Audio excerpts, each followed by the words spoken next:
that Diana, Princess of Wales, has in fact been killed in that car accident. Interesting. Sounds rather sort of bizarre, but I did go to Diana's coffin the day after I'd written it. Everything Diana deliberately buried with her has just been dragged back into the light, and if the claims surrounding those hidden items were ever proven, they could completely change the story the world has been told about her final years. For 27 years, Diana's grave at Althorp remained untouched, a private island, a sealed burial site. No cameras, no public access, no official reopening. But according to the stories surrounding these alleged discoveries, that changed when Harry supposedly decided it was time to fight for the truth. The claim is extraordinary. Hidden letters, private recordings, photographs, personal documents, and a second account concerning Diana's fears about her death were allegedly discovered among items connected to her burial. And the most disturbing question is not simply what was supposedly found, it is why Diana would have hidden it there in the first place. Althorp is the Spencer family estate in Northamptonshire, England, and Diana was buried on a small island in a private lake there following her death in 1997. For decades, that location represented something the royal family could not easily control. Diana's final resting place belonged to the Spencer family. And according to this narrative, that became crucial. The story claims Harry had known for years that Diana may have left behind private material intended for her sons. The alleged information supposedly came from someone connected to her final burial, someone who knew that certain items had been placed with Diana without becoming part of the public record. Among those alleged items were envelopes written in Diana's handwriting. One supposedly carried Harry's name. Imagine carrying that knowledge for years while your relationship with the royal family slowly collapses around you. Harry had left Britain. He had lost his royal role. His relationship with William had deteriorated. His life had moved thousands of miles away to California. But, according to the story, one thing remained untouched. His mother's final words. And that is where the alleged 2023 request becomes important. The story claims Harry's legal team contacted Earl Spencer with a formal request concerning Diana's burial site. The timing, according to this account, was not accidental, because there were supposedly growing concerns surrounding the future of Althorp and the protection of material associated with Diana.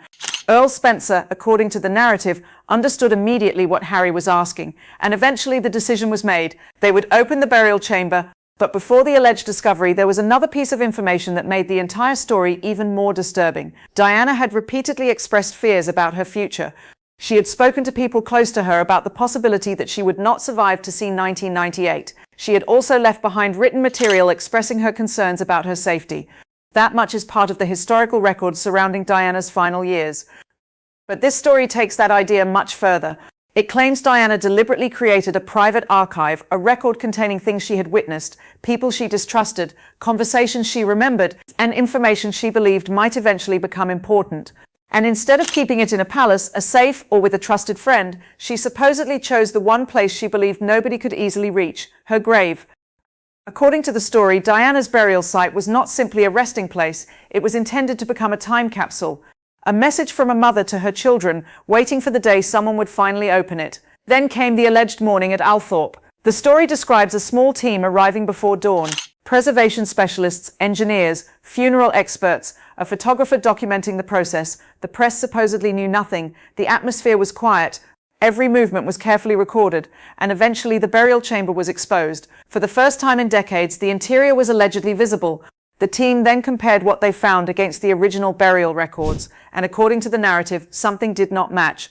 There were allegedly items that had never appeared in the official inventory. That would mean someone had placed them there deliberately. And if the story is accurate, that person had done it during the chaos surrounding Diana's funeral in 19... The first alleged discovery was a cassette recording. According to the story, it had been hidden inside a book, and the voice on the recording was supposedly Diana's. The account claims this was not the polished Diana the public knew from television interviews. It was supposedly a deeply private recording, a woman speaking without cameras, without royal advisors, and without the need to protect an institution. The exact contents, however, are not established in the source material, and that distinction matters. The story makes dramatic claims about what Diana supposedly said, but it does not provide a verifiable transcript of the alleged recording. Then came another alleged discovery, a photograph, a picture of a person whose identity was supposedly not immediately recognized by everyone present. On the back, according to the story, Diana had written a date and a short message. Earl Spencer allegedly secured it immediately. Then came something even more personal. A child's drawing, believed within the story to have belonged to William. On the back was allegedly another handwritten message from Diana, and the implication was chilling. She had supposedly written it for someone who would discover it years later, someone who would open the tomb, someone she believed would eventually need to understand what she had known. Then came the rosary associated with Mother Teresa.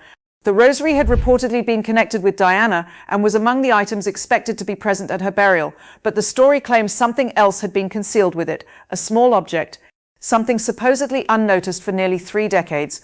The exact nature of that object remains unconfirmed in the narrative, but its alleged discovery becomes one of the story's major turning points.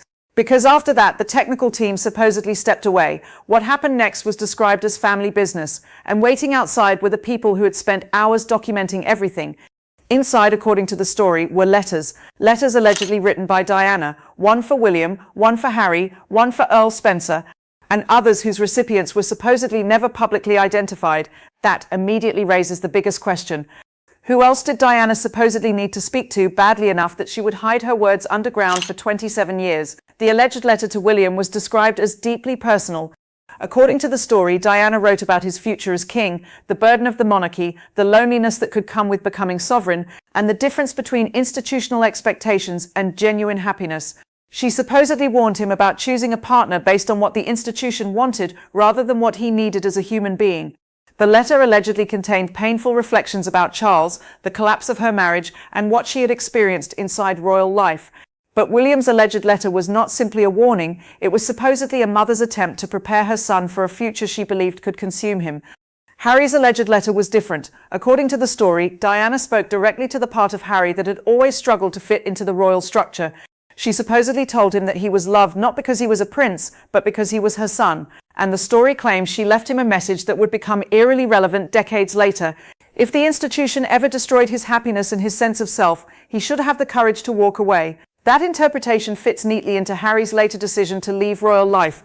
But there is an important caveat. The source material presents these letters as alleged discoveries and does not provide independent evidence establishing that they were actually found in Diana's grave. The same is true of the story's most explosive claims. One alleged document supposedly went far beyond Diana's publicly known fears. It allegedly described specific threats, names, dates, and details concerning her safety before her death in Paris. The story claims Diana had documented concerns about people within the royal security establishment and believed her movements were being monitored. It further claims she feared that her protection could be deliberately compromised. Those are extremely serious allegations, but they remain allegations within this script, not established facts. The story then connects these supposed documents to Diana's famous 1997 letter expressing fears about dying in a car accident. That letter became publicly known years later. The narrative claims there was allegedly another, more detailed document that had never been seen by the public, and this is where the story attempts to make its biggest leap. It suggests that such a document could potentially reopen questions about Diana's death, but again, there is no verified evidence in the supplied material proving that this second document exists. Then the story takes an even more personal turn. It claims Diana supposedly documented a pregnancy and miscarriage that had never become publicly known.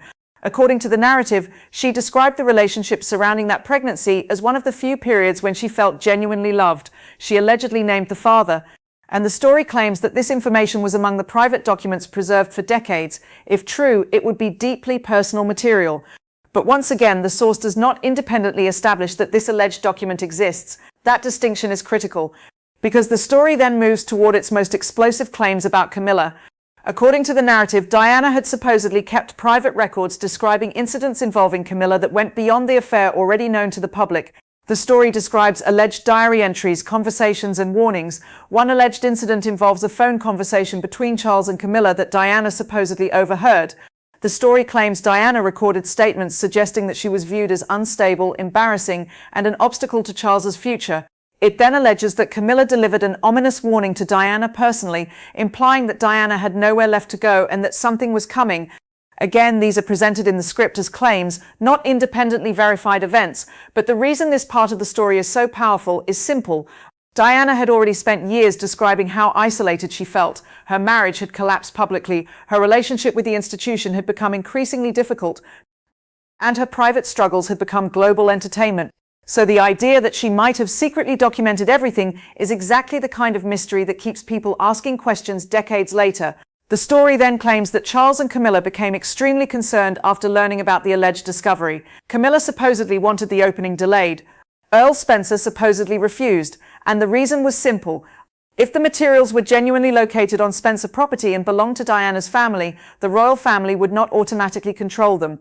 That created a situation the palace could not easily manage. For decades, the institution had been able to shape how Diana's story was presented.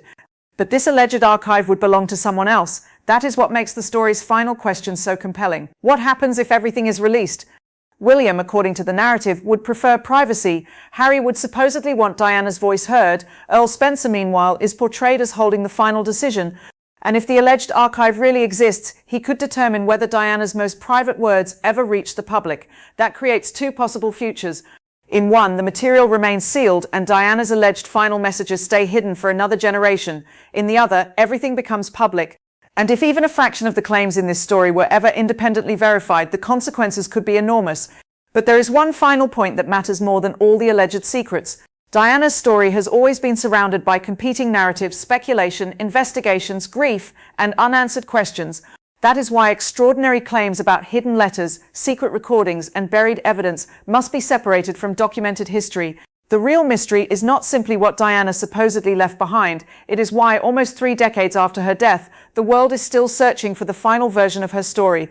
Perhaps that is exactly what Diana understood. She knew that people would continue talking, she knew that the institution would continue, and she knew that her sons would eventually have to decide what parts of her story they were willing to carry. If the alleged archive is real, its greatest power may not be what it says about Charles, Camilla, the palace, or even Diana's death. Its greatest power may be that it would finally allow Diana to speak for herself, not through a royal statement, not through a biography, not through someone else's interpretation, but in her own handwriting, in her own voice. And after 27 years of silence, that would be the one thing the palace could never rewrite.